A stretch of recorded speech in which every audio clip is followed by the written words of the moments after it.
Let's get something straight right off the bat. Tim Ryan should have won. Ohio should have been ours. And the Democratic Party, your friendly, for-profit failure factory, let it all burn. Somewhere between their branded tote bags and donor-friendly emails about saving democracy, the Democratic National Committee looked at a hard-working, union-loving, Rust Belt Democrat polling competitively against a flailing Peter Thiel-backed Daltante, and they said, not worth the investment. Are you kidding me? Let's talk numbers. Ryan lost to J.D. Vance by just over 6 percentage points in a state that Trump carried by 8 in 2020. He flipped major counties. He built coalitions. He ran toward working-class voters that the party used to care about. He was the post-industrial heartland strategy Democrats are supposedly desperate to reclaim. And what did the DNC do? They ghosted him. No Senate Majority PAC cavalry. No Democratic Senatorial Campaign Committee push. Nothing from the people whose job it is to fund candidates in races that could help save the Senate.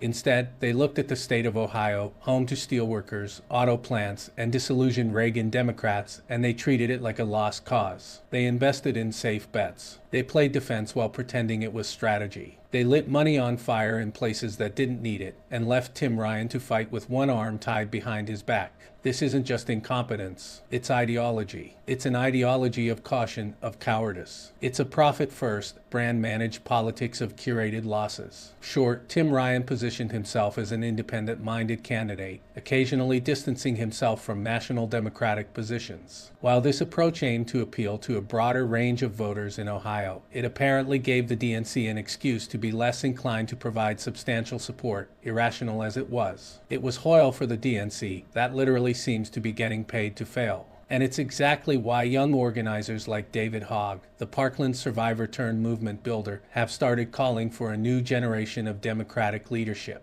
He backs bold, unafraid candidates. He speaks with moral clarity. He doesn't parse every syllable through the lens of a donor spreadsheet. And guess what? That's what wins. As a co-chair of the DNC, if Mr. Hogg can accomplish this, it will be real change. Democratic Party voters are sick to death of hearing that certain states just aren't worth it, that we should only fight where we're sure to win, that somehow letting J.D. Vance, the very embodiment of performative populism and billionaire puppetry, waltz into the Senate was a tactical concession. Also, with all on the line, the dead National Committee passed on a lock in Pennsylvania with Josh Shapiro and went with a guy from Minnesota, who is just now building name recognition. It's almost as if the DNC is in the tank, biting on every shiny outside the cultural norm, luring and foisting it upon the dopey general public as if they give a rat's ass about woke or broken promises. The DNC isn't a movement. It's a consulting firm with a mailing list. It exists to perpetuate itself, to protect incumbents, to stop insurgents in their cribs, to lose just gracefully enough that the donations don't stop coming.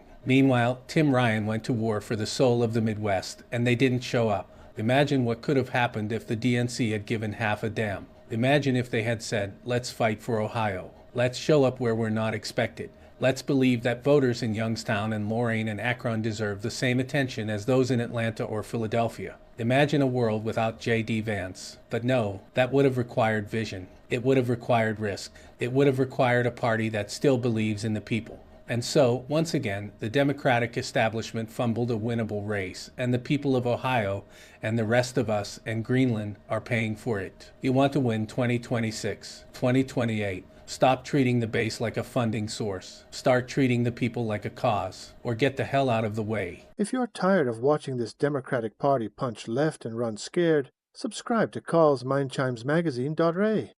Carl tries to speak truth to power, even when power wears a blue tie.